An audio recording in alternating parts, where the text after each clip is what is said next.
শীত মানি মাছের আয়োজন। শোল মাছ, টাকি মাছ, শিং মাছ এই ধরনের মাছ কিন্তু বাজারে বেশিরভাগ পাওয়া যায় শীতের মৌসুমে। বাঙালি মানি তো মাছে ভাতে বাঙালি। শীতের মৌসুমের যে কোনো সবজি দিয়ে রেসিপি তৈরি করতে পারবেন এই ধরনের মাছ দিয়ে। শোল মাছ কিন্তু ছোট বড় সকলেরই খুবই একটা পছন্দের মাছ। যারা রক্তশূন্যতায় ভুগছেন এই ধরনের মাছ কিন্তু খেতে পারেন। আসসালামু আলাইকুম, আমি মনিরা মুন্নি, কুকিং চ্যানেলে সবাইকে স্বাগতম। আজকে তৈরি করে দেখাবো শোল মাছ, আলু, ফুলকপি দিয়ে পাতলা ঝোল রেসিপি। আগে থেকে মাছ কাটিং করে পরিষ্কার পানি দিয়ে ক্লিন করে হলুদ ও লবণ দিয়ে মেখে নিয়েছি।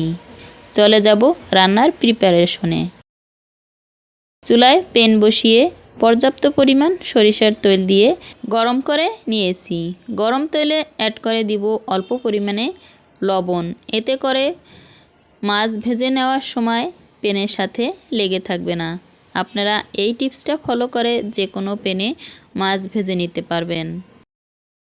গরম তেলে একে একে মেখে রাখা মাছ অ্যাড করে নিলাম।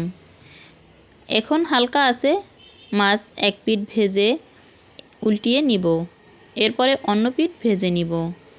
হালকা আছে একটু কালার করে ভেজে নিতে হবে, যাতে শক্ত না হয়ে যায়। মাছটা একটু নরম করে ভেজে নিলে কিন্তু খেতে খুব বেশি ভালো লাগবে। আগে থেকে ফুলকপি, আলু কাটিং করে নিয়েছি। আপনি আপনার পছন্দ মতো কেটে নেবেন। আমি এভাবে কেটে ভেজে নিব। ভেজে রাখা প্যানে আবারও কিছুটা সরিষার তেল অ্যাড করে দিলাম। 1 কাপ পরিমাণ পেঁয়াজ কুচি অ্যাড করে দিয়ে আলতো হাতে নাড়াচাড়া করে হালকা আঁচে ভেজে নিব।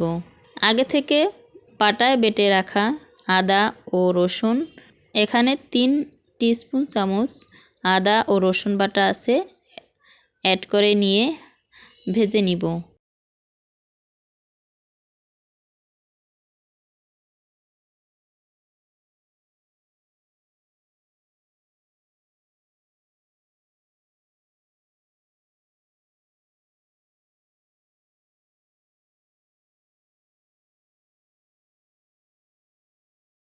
হাফ কাপ পরিমাণ পানি অ্যাড করে নিলাম। দিয়ে দিব শুকনো মশলার উপকরণগুলো। হাফ টিস্পুন চামচ হলুদ গুঁড়া, 1 টিস্পুন চামচ মরিচ গুঁড়া, 1 টিস্পুন চামচ ধনিয়ার গুঁড়া ও হাফ টিস্পুন চামচ জিরার গুঁড়া।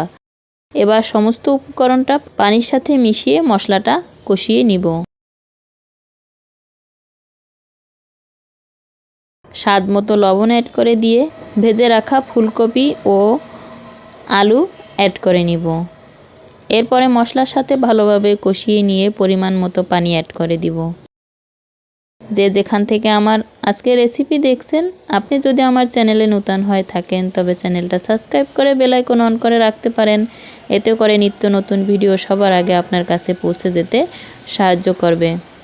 একটা লাইক ও কমেন্ট করে আপনার মূল্যবান মতামত জানিয়ে দিতে পারেন।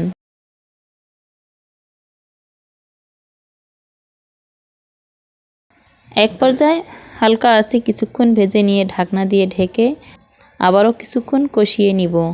ঢাকনাটা তুলে নিলাম। এরপরে আপনি এখানে যদি চান ফুটন্ত গরম পানিও অ্যাড করতে পারেন আর ঠান্ডা পানিও অ্যাড করতে পারেন। তবে হালকা কুসুম গরম পানি কিংবা ফুটন্ত গরম পানি অ্যাড করে নিলে কালারটা কিন্তু খুবই দারুণ হয় রেসিপির। এবার নাড়াচাড়া করে সমস্ত উপকরণ মিশিয়ে নিয়ে ভেজে রাখা মাছ উপর থেকে একে একে ছড়িয়ে দিয়ে কিছুটা কাঁচামরিচ মাঝখান থেকে কেটে উপর থেকে অ্যাড করে দিলাম। এরপরে ঢাকনা দিয়ে প্রায় 5 থেকে 7 মিনিট রান্না করে নিলাম। এখন ঢাকনা তুলে নিয়ে একটু চেক করে নিলাম আর ধনিয়া পাতা অ্যাড করে দিয়ে আবারও 8 থেকে 10 মিনিট রান্না করে নিলেই কিন্তু পারফেক্টভাবে তৈরি হয়ে যাবে রান্নার রেসিপি। এভাবে পাতলা ঝোল রান্না করে একবার হলো বাসায় ট্রাই করে দেখতে পারেন।